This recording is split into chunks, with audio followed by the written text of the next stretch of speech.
नाट्यगृह मला तुमच्याशी बोलायचंय. पडदा उघडतो आणि रसिकांच्या टाळ्यांनी एकच जल्लोष होतो. समाधानानं नांदणारी ही रसिक मंडळी जेव्हा पाहायला मिळतात तेव्हा छाती अभिमानानं भरून येते. आज राज्यातील प्रशस्त आणि दर्जात्मक असं नाट्यगृह म्हणून माझी निर्मिती करणारी एकमेव व्यक्ती म्हणजे अर्थात आमचा प्रताप. होय, प्रताप सरनाईक. अहोरात्र लक्ष घालून प्रेक्षकांना जागतिक दर्जाच्या नाट्यगृहाचा अनुभव कसा देता येईल यासाठी झटलेला माणूस म्हणजे प्रताप सरनाईक. तो आप सभी पत्रकारों को, हमारी बहनों को, भाइयों को, सबको धन्यवाद कि आप इतनी बड़ी संख्या में यहाँ पे उपस्थित हुए. और खासकर मैं आप सभी लोगों का इसलिए धन्यवाद देना चाहता हूँ कि 2009 जिस वक्त मैं शिवसेना भारतीय जनता पार्टी युति का उम्मीदवार था, 2014 जिस वक्त शिवसेना भारतीय जनता पार्टी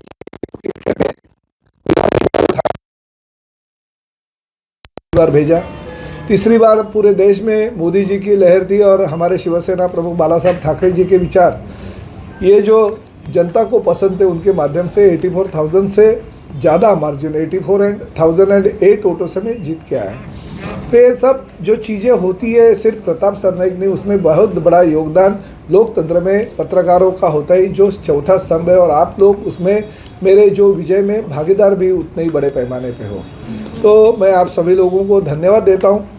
मैं आदरणीय हमारे मुख्यमंत्री एकनाथ शिंदे जी, साथ ही में हमारे उत्तर प्रदेश के मुख्यमंत्री योगी जी, और कल ही ठाणे में भारतीय जनता पार्टी के राष्ट्रीय अध्यक्ष आदरणीय जेपी नड्डा जी के हाथों से मेरा जो कॉफ़ी टेबल बुक है और मेरा जो वचननामा है उसका मैंने उनके हाथों से वो लोगों को समर्पित कर दिया.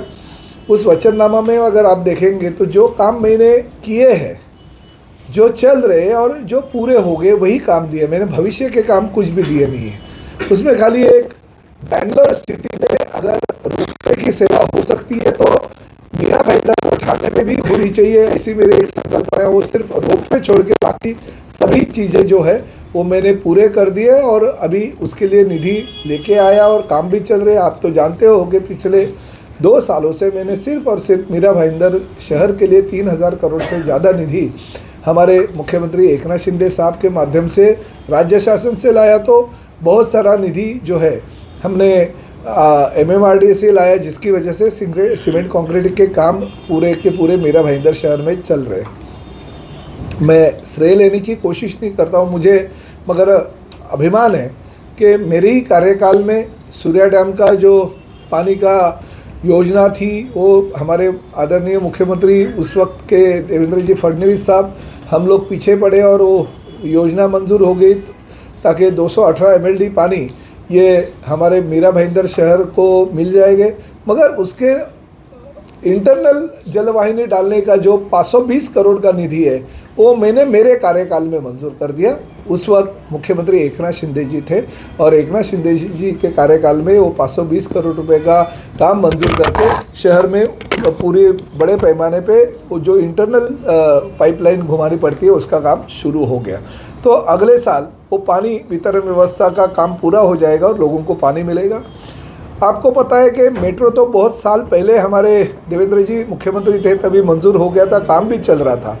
मगर उस मेट्रो के बीच में कुछ टेक्निकल चीज़ें थी तो मैंने उस वक्त के कमिश्नर राजीव और एडिशनल कमिश्नर सोनिया सिटी जी को बताया, जो विधिमंडल में मैंने आवाज़ भी उठाया था उसके बारे में, कि अगर नागपुर में मेट्रो का एलिवेटेड अगर ब्रिज हो सकता है, रास्ता हो सकता है तो मीरा भाईंदर में भी होना चाहिए. और उस माध्यम से मीरा भाईंदर में एलिवेटेड ब्रिज हो गया और उसका लोकार्पण भी हो गया. बाकी का काम तो चल रहा है मगर काम इसलिए स्लो हो गया क्योंकि मीरा भाईंदर में डोंगरी में जो अभी कारशेड को सैंक्शन मिल गया उसके पहले राई मुर्दा मोरवा में कारशेड का आरक्षण डाला था और लोगों का, खासकर हमारे किसानों का, भूमिपुत्रों का विरोध था. इसलिए वो कारशेड वहाँ पे हमने शिफ्ट कर दिया और डोंगरी में ले गए. उसकी निविदा प्रक्रिया पूरी हो गई और जगह पे अभी काम भी चालू हो जाएगा. तो वो मेट्रो अगले साल हम लोगों को समर्पित करके देंगे. साथ में मेट्रो 4 जो गायमुख से कासारवडोली और कासारवडोली से वडाला है उसको पैरेलल मेट्रो 10 जो सैंक्शन हो गई है तो गायमुख से लेके दहीसर चेक नाका यानी मेट्रो 9 को जोड़ने का काम हम अगले साल कर देंगे, मगर ये जो मेट्रो 9 है उसका लोकार्पण कर देंगे हम। तो ये जो 3 चीज़ है, तो 3 चीज़ के लिए 2025 से बहुत महत्वपूर्ण साल है मीरा भाईंदर के जनता के लिए, वो तो हम करेंगे। मगर एक खुशी की बात ऐसी है कि इलेक्शन के कार्यकाल में आपको शायद पता होगा कि 6-8 महीने पहले ही मैंने आरक्षण क्रमांक 302 जो है अस्पताल के लिए रिजर्व भूखंड था, मगर कुछ अधिकारियों ने गलत तरीके से प्लान सैंक्शन कर दिया था और उसकी वजह से हमें अस्पताल की जगह नहीं मिल रही थी और कोर्ट में भी डेवलपर गया था, हम भी कोर्ट में गए थे।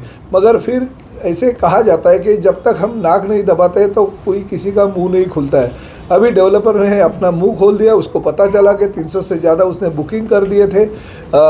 हमने आर्थिक जो गुने शाखा थी उसके ऊपर कंप्लेंट भी की थी, रेरा के पास मैंने खुद मेरा लेटर भेजा था, राज्य शासन के पास कंप्लेंट कर दी थी और उसका नतीजा ये निकला कि डेवलपर अभी कॉरपोरेशन का जो हक है, मीरा भाईंदर शहर की जनता का जो हक है वो देने के लिए तैयार हो गया। UDCPR की जो तरतूद है, राज्य शासन का जो नियम है, वो नियम के अनुसार जो प्लॉट एरिया उसमें से 40% जगह और साथ ही में जो प्लॉट एरिया रहेगा उसका 25% का कंस्ट्रक्शन ये फ्री ऑफ कॉस्ट हमको कॉरपोरेशन को बांध के देने को तैयार हो गया और उस तरह का एफिडेविट कोर्ट में डाल रहा है। और बहुत ही अच्छी तरह से अगर वो इमारत का काम जल्दी पूरा हो गया तो 500 बेड का अस्पताल मीरा भाईंदर शहर की जनता के लिए मिलेगा। जैसे Indirabai Baburao Sarnaik cashless hospital 100 bed का मिला, इसी तरह से ये कैशलेस हॉस्पिटल 500 बेड का, और उसमें साथ में हम लोग प्रोविज़न ये कर रहे हैं कि वहाँ पे डॉक्टर और नर्सेस की निवास की भी व्यवस्था होनी चाहिए ताकि डॉक्टर और नर्सेस को बाहर से आना नहीं पड़े। उसी अस्पताल के ऊपर के 4 या 3 फ्लोर पे उन लोग की रहने की व्यवस्था भी होनी चाहिए। इस तरह का हम प्लानिंग भी कर रहे हैं। तो ये चीज़ जो है मीरा भाईंदर शहर को हम देने जा रहे हैं। साथ ही में आपको पता है कि चेना रिवर फ्रंट का काम चालू हो गया, हमारे घोड़बंदर क्रीक डेवलपमेंट का काम चालू हो गया, घोड़बंदर किले का काम पूरा होकर हमने लोकार्पण किया और एडिशनल 10 करोड़ की निधि भी हमने वहाँ के लिए लेके आए। साथ ही में हमारा पहला स्काई वॉक बनने वाला है। आज तक तो पेपर में अलग अलग जगह पे स्काई वॉक की न्यूज़ सुनते थे, मगर पहला स्काई वॉक हम मना रहे हैं घोड़बंदर खाड़ी किनारा से लेके हमारा जो घोड़बंदर किला है और घोड़बंदर किले से शिव सृष्टि तक का ऐसे 900 मीटर का वो स्काई वॉक बनेगा। ग्लास का 65 करोड़ का वो स्काई वॉक है और उसकी निविदा प्रक्रिया पूरी होकर काम भी जगह पे चालू हो जाएगा। शिव सृष्टि के लिए पिछले महीने ने राज्य शासन ने मंजूर कर दिया और 54 करोड़ की शिव सृष्टि को भी सैंक्शन दे दिया।